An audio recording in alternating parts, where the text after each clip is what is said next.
Good question, Joe. When we decide a case, there are several things we can do as a remedy. We can affirm the decision from the Court of Appeals and say we agree with it. It was right. We may say it was right for the reasons the Court of Appeals gave, or we may say it's right for different reasons than the Court of Appeals gave, but the outcome or the judgment at the Court of Appeals was right.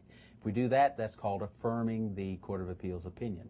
We could reverse the Court of Appeals opinion because we think the judgment or the outcome at the Court of Appeals was incorrect under the law. If we reverse it, we can send it back to the Court of Appeals to consider other issues or look at it in a different light, or we could reverse it and send it back to the trial court for a new trial or for further proceedings depending on the circumstances of the case, or we could reverse and render. If we reverse and render, that means we reverse the Court of Appeals and enter a final judgment in the case for the parties. They don't go back to the Court of Appeals and they do not go back to the trial court. It's final and done at the Texas Supreme Court. Now, which of those we do depends on the circumstances of the case and the law that's at work. It would be very complicated to go through all of it. Oh, yes. But you're right. There are different things we can do, as I just explained, after we decide a case. Well, and that gives a lot of power. I mean, let's just say, say it the way it is, the Supreme Court. And now I hope the ladies and gentlemen out there that are watching understand that it gives a lot of power as far as the decisions that are made and how they are affected in what we have. As far as, you can send back the decision, you can reverse and render. Right. Then there's a lot of other issues that can be done or a lot of effects that can occur because of those decisions. So it's very important, ladies and gentlemen out there, that we have the decision that you make, that you're well informed, that you know about the Supreme Court justice that serves on the bench. Now, we have a few minutes left in our program. Mm-hmm. And what we're looking at is trying to get that message out there of how important it is to just make the right decision. I was saying that a lot of people go in that box, and when they pull that lever, they don't know who they're voting for in the Supreme Court. And it's so important, that I want to underline that, Judge, that it's so important. And a lot of people don't reach that decision, without the full knowledge. Now, let's talk about another issue that is so important right now. Down here in Corpus, we dodged a bullet with Hurricane Ike, and our prayers and our hopes go out to those people in Galveston and the Gulf Coast. How did the Supreme Court even get involved in that? Okay. In 2005, people remember that Hurricanes Katrina and Rita came through. Well, the court took actions there to help people. And this year, when Hurricane Ike came through, we took actions to help people. As you said, as the highest court in Texas, we have the ability to provide for the administration of justice and change that when circumstances like these dire circumstances compel it. What we did was two things this year to help with Hurricane Ike victims, like we did in 2005 with Hurricanes Rita and Katrina. We issued an order that said that the closure of a courthouse, an inability to make filings by a lawyer on behalf of their clients, may be a good reason to expand procedural deadlines under the court rules. See, people have meritorious cases pending in courts around the Gulf Coast area. If deadlines are coming up and the courthouse is closed so the filing can't be made, we recognize that we didn't want those good cases dismissed because they missed a filing deadline through no fault of their own because of the devastation of Hurricane Ike. So we issued an order that provided in Texas courts that the trial judges need to be careful and considerate, and if the courthouse was closed due to Ike, don't necessarily dismiss those cases because people have important rights pending and they need their day in court in those circumstances. The second thing we did was the hurricane also hit not just Texas but Louisiana. A number of people were displaced. Included in that number was some attorneys.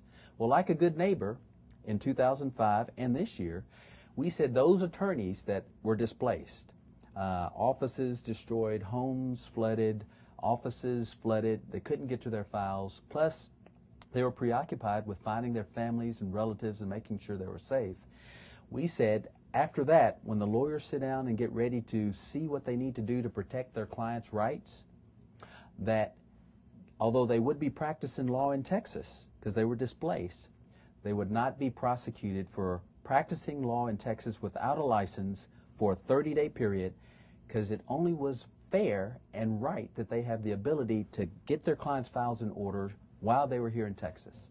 So we did those two things to help Hurricane Ike victims, the public and attorneys who had good cases pending for their clients. And it's just phenomenal. This is what I'm talking about, that a lot of people that go out there and push that lever, they are not in tune. And ladies and gentlemen, we have to be. Learn more about, who we're putting up there in the highest courts of the land and the district judges we're putting up here in the trial court level, county courts at law. We have to be in tune with their platform. And as Justice Wainwright has just said, a lot of the time, the courts, and as an officer court, I'll tell you, they have to be hard and fast rules, and it has to set limits because, people getting filings on time and everything, the courts are flooded. So there has to be some stiff rules out there that are enforced. But when we have the devastation of a hurricane, when we have such an event of magnitude that turns everybody's life upside down. I myself represented somebody that came from Louisiana, and their children, there had been an outcry of molestation, and he was a serviceman, and he had to move here to Texas and relocate, and then they wanted to take the children back to New Orleans. It was just rebuilding, and we went through that. We saw how the law had to be interpreted as far as that goes. He was saying, well, all the jurisdiction is Louisiana when everything was in chaos over there. And there was some deadlines that had to be met, and the court there also reciprocally, they did the same thing. So I'm glad to hear that here in Texas that we are doing the same thing for those people and Hurricane Ike. And I want to underline that please donate and help in the American Red Cross and contact your churches and everything. My wife is a home health owner. We had to relocate some elderly people. Luckily, the devastation didn't hit here as well. But I'm glad to hear that, Judge, that you've helped out kids when you were a lawyer. You're still helping them out. And y'all are helping out even on the Supreme Court level. Y'all are helping out with the issues that happen, such as Hurricane Ike. And I agree with you. If you can, give to the Red Cross and other organizations to help the victims of Hurricane Ike. I've given, and it's satisfying, and I know it's going to go to help people who are in need, whether they're Texans or people from other states. When people are in need, Texans are good neighbors. We step up to the plate. That's right. We've proven it over and over again, and we're doing it now with this hurricane. Judge, I know you're a justice on the highest Supreme Court of the land, but I want you to give your 1-minute closing argument. Back to being a lawyer. Tell the people out there why you should stay on yet another term, or God willing, more terms. As many, all your life, you're a young man there on the Supreme Court. Tell the people why. Well, Joe, I'm like everybody else in Texas. I'm working hard to try to take care of my family and provide for them. I'm working hard to try to give back to the community and to help people have fairness and justice across this state. And what I want to leave you with is that when you see Dale Wainwright on the bench and you look me in the eye, you'll know that I'm committed to justice and fairness and doing the right thing for the right reason so that we all get justice under the rule of law here in Texas. And I'd like your support for re-election. Vote for me on November 4th or when early voting starts October 20th. Thanks. You've been listening to Justice Wainwright from the highest court of the land here in Texas, asking for your vote and asking you to allow him to continue service. This is Joe Flores here at South Texas Crossfire, signing off. And thanks to all our sponsors, including Rhodes Vela, and thanks to our sponsor, Mr. Juan Reyna, and our home health, Vasquez Flores Home Health, and don't forget Impact Credit Group USA and everyone else. So take care, and God bless.